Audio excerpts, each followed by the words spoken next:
সুপ্রিয় শিক্ষার্থী বন্ধুরা, তোমরা সবাই কেমন আছো? আশা করি সবাই অনেক অনেক ভালো আছো। তোমরা যারা 2023 সালের দশম শ্রেণীতে পড়াশোনা করছো, অর্থাৎ 2024 সালের আগামী বছরের এসএসসি ও সমমান পরীক্ষায় অংশগ্রহণ করবে, তোমাদের টেস্ট পরীক্ষা বা নির্বাচনী পরীক্ষার সময়সূচি বা রুটিন প্রকাশ করা হয়েছে। সো এই রুটিন অনুযায়ী সকাল 10টা থেকে তোমাদের পরীক্ষা শুরু হবে। শুধু রুটিনই না, রুটিনের পর দ্বিতীয় পৃষ্ঠায় পরীক্ষা সম্পর্কিত নির্দেশাবলী দেওয়া হয়েছে। বোর্ড থেকে প্রশ্ন দেওয়া হবে।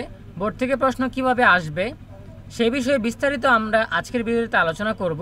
সো ভিডিও শুরু করার আগে সবার কাছে ছোট্ট একটা রিকোয়েস্ট করতে চাই, যারা এখনও আমাদের চ্যানেলটিকে সাবস্ক্রাইব করনি তারা এখনই সাবস্ক্রাইব করে রাখো, তাহলে পরবর্তীতে তোমাদের জন্য প্রয়োজনীয় সকল শিক্ষণীয় আপডেট সবার আগে পেয়ে যাবে। আর যারা অলরেডি সাবস্ক্রাইব করেছো তোমাদের সবাইকে জানাচ্ছি অনেক অনেক অভিনন্দন। সো আমরা একেবারে শুরু থেকে দেখি। মাধ্যমিক ও উচ্চ মাধ্যমিক শিক্ষা বোর্ড যশোর, www.joshorboard.gov.bd এই ওয়েবসাইট থেকে আমরা এই নোটিশটা ডাউনলোড করেছি। সো এখানে বলা হয়েছে, এত দ্বারা সংশ্লিষ্ট সকলকে জানানো যাচ্ছে যে 2023 সালের দশম শ্রেণীর নির্বাচনী পরীক্ষা নিম্নলিখিত সময়সূচি অনুযায়ী অনুষ্ঠিত হবে।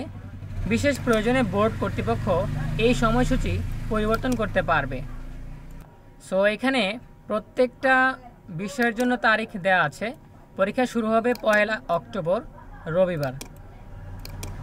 1 অক্টোবর গণিত, অক্টোবরের 2 তারিখ ইংরেজি প্রথম পত্র, অক্টোবরের 3 তারিখ ইংরেজি দ্বিতীয় পত্র, অক্টোবরের 4 তারিখ ইংরেজি প্রথম পত্র, অক্টোবরের 4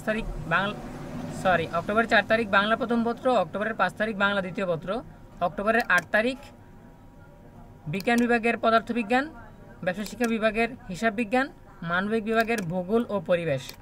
তারপর অক্টোবরের 9 তারিখ ইসলাম শিক্ষা অথবা হিন্দু ধর্ম শিক্ষা।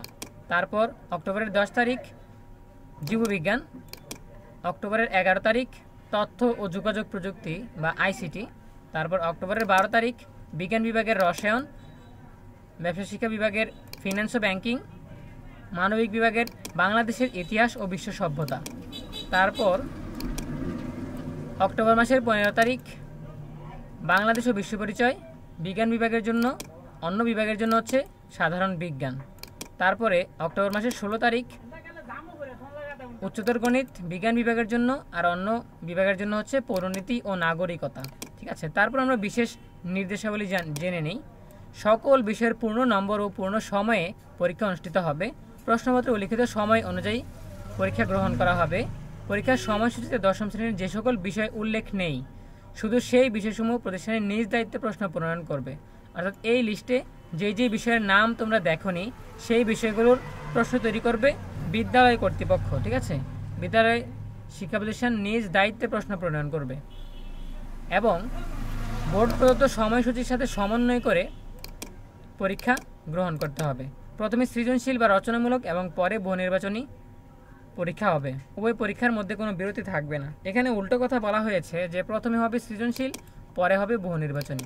ঠিক আছে, তারপর বলা হয়েছে পরীক্ষার হলে কোনো পরীক্ষার্থী অ্যানালগ ঘড়ি, নন প্রোগ্রামেবল সায়েন্টিফিক ক্যালকুলেটর ছাড়া অন্য কোনো ইলেকট্রনিক ডিভাইস ব্যবহার করতে পারবে না। তো অপর পাতায় আরও আছে। সো পাতা 2, সময়সূচিতে উল্লেখিত বিষয়সমূহের পরীক্ষা বোর্ড থেকে সরবরাহকৃত প্রশ্নপত্রে পরীক্ষা গ্রহণ করতে হবে। অর্থাৎ বোর্ড থেকে প্রশ্ন দেওয়া হবে, সেই প্রশ্ন দিয়ে পরীক্ষা গ্রহণ করতে হবে। এই পরীক্ষায় বোর্ড কর্তৃক নির্ধারিত বিষয়সমূহের পরীক্ষা অন্য কোনো প্রশ্নপত্রে গ্রহণ করা যাবে না। অনলাইনে প্রদত্ত প্রশ্নপত্র ডাউনলোড করার জন্য প্রয়োজন বোধে পার্শ্ববর্তী প্রতিষ্ঠানের বা কেন্দ্র বিদ্যালয়ের সহযোগিতা নেওয়া যাবে। অর্থাৎ যদি বোর্ড থেকে যেই প্রশ্নগুলো দেওয়া হবে সেগুলো অনলাইনে ডাউনলোড করতে হবে। এখন ডাউনলোড করতে গিয়ে যদি কোনো অসুবিধা হয় তাহলে পার্শ্ববর্তী প্রতিষ্ঠানের সাথে যোগাযোগ করা যাবে, অথবা কেন্দ্রের সাথে, অর্থাৎ শিক্ষার্থীদের যেই কেন্দ্রে পরীক্ষা হয় সেই কেন্দ্রের সাথে যোগাযোগ করা যাবে। প্রতিষ্ঠান প্রধানগণ সংশ্লিষ্ট উপজেলা মাধ্যমিক অফিসারের মাধ্যমে বিদ্যুৎ বিভাগের সাথে যোগাযোগ করে বিদ্যুৎ সরবরাহ নিশ্চিত করার উদ্যোগ গ্রহণ করবে। অর্থাৎ দেখা যায় যখন প্রশ্নটা ডাউনলোড করবে পরীক্ষার আগ মুহূর্তে, তখন যদি বিদ্যুৎ না থাকে, এজন্য উপজেলা শিক্ষা অফিসারের সাথে যোগাযোগ করে বিদ্যুৎ বিভাগকে জানিয়ে দিবে যে এই সময় আমাদের প্রশ্ন আসবে, প্রশ্ন ডাউনলোড করতে হবে, এই সময় বিদ্যুৎ সরবরাহ রাখতে হবে।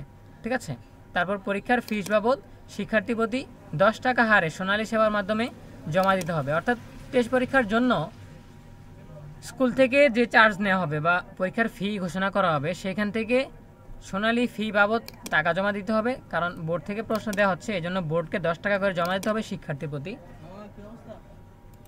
যে কোনো ধরনের সমস্যা দেখা দিলে এই নম্বরগুলোতে যোগাযোগ করতে বলা হয়েছে।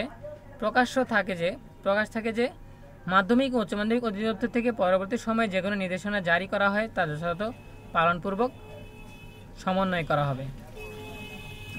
সো এই ছিল আমাদের আজকের আলোচনা। যশোর বোর্ডের যত শিক্ষার্থী রয়েছে সকলের জন্য টেস্ট পরীক্ষার রুটিন দিয়ে দেওয়া হয়েছে। এই বোর্ডের রুটিন অনুযায়ী তোমাদের টেস্ট পরীক্ষা হবে এবং বোর্ডের প্রশ্ন দিয়েই তোমাদের টেস্ট পরীক্ষা হবে, ঠিক আছে? তো তোমরা যদি মিস করে থাকো তাহলে ভিডিওটা আরেকটু টেনে পজ করে করে তোমরা খাতায় রুটিনটা লিখে নিতে পারো, ঠিক আছে?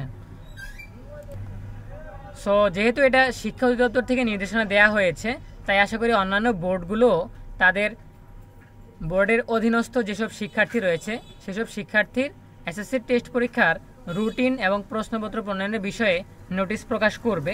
যখনই যেই বোর্ড নোটিশ প্রকাশ করবে আমরা সবার আগে তোমাদেরকে জানিয়ে দেওয়ার চেষ্টা করব, ঠিক আছে? সো আজকের আলোচনা আমাদের এই পর্যন্তই।